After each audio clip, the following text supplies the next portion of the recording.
Hello, everyone, and welcome back. Football right now is absolutely chaotic. Transfers flying around, big names unsettled, and clubs scrambling to strengthen before the window closes. It feels like every hour another headline drops. And before we get started, if you enjoy deep dives into football drama, make sure to hit the like button and subscribe to the channel. You'll be the first to catch every twist in this incredible transfer window. So let's kick off with what I think is the defining story of the moment: Alexander Isak's future. Liverpool are watching closely. Isak is pushing quietly from his side, and Newcastle are desperately trying to stall until they find a replacement. Eddie Howe himself has admitted he wants closure. Managers don't use that word unless they know something's already decided. Watching Newcastle recently only confirmed it. Their midfield is still strong. Their defense holds up, but up front, they're missing that cutting edge. Gordon worked tirelessly, but didn't look like a natural number 9. That gap, that lack of a proper striker, is exactly why this saga is so tense. But if you think this is only about Newcastle and Liverpool, you're mistaken.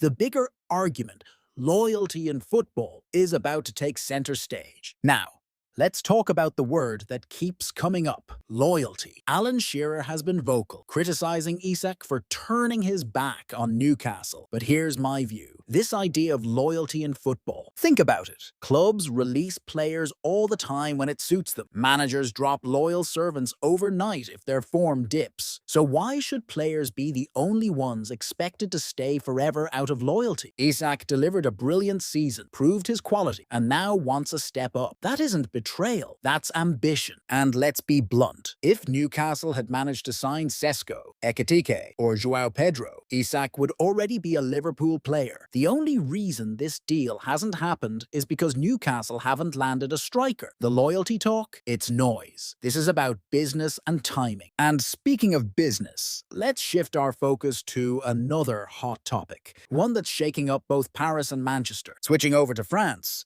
Gianluigi Donnarumma's situation at PSG is another so-called loyalty drama. But again, look at the facts. PSG offered him a new deal he refused to sign, so the club benched him. That's not cruelty, that's common sense. If you won't commit, the club has to protect itself. And now, Manchester City are circling. Ederson's recent absence feels like a hint that Pep is planning ahead. Donnarumma to City would be a massive statement. Exactly the type of proactive move City love to make. Meanwhile, in England, Spurs are quietly becoming one of the most interesting teams to watch. A 3-0 win over Burnley, Thomas Frank making an immediate impact, and the Eberechi Eze deal looking close. I rate this transfer highly. Eze isn't just flair, he's press-resistant, versatile, and can unlock a defense in ways Spurs haven't had for years. Add him to Kudus, Kulusevski, Richarlison, and Johnson, and suddenly Spurs have the firepower to scare anyone. And if I were an Arsenal fan, I'd be asking why my club didn't move for Eze, because if he lights up the season in white, it's going to sting. But it's not just the Giants making noise. The ripple effect of these moves is reaching clubs you wouldn't expect. Smaller moves and underdog stories are shaping the league too. Take Amari Hutchinson, who's set to join Nottingham Forest. It may not grab huge headlines, but those are the kind of signings that can tip tight matches. Sunderland, meanwhile, stunned West Ham with a dominant win, proof that clever recruitment and confidence can carry a club a long way. Even Aston Villa, who looked strangely flat in their recent outing, could be pushed into action. Their squad is strong, but sometimes you need fresh blood just to reignite ambition in the dressing room. And Fulham, they've been standing still, and it shows. You can't pause in this league while everyone else is strengthening. These smaller shifts matters because every time one club hesitates, another seizes the chance. That's the chain reaction of the transfer market. One move creates ripples everywhere else. And when you connect all these dots, you start to see the bigger picture of this crazy transfer window. When you zoom out, it's clear. This transfer window is relentless.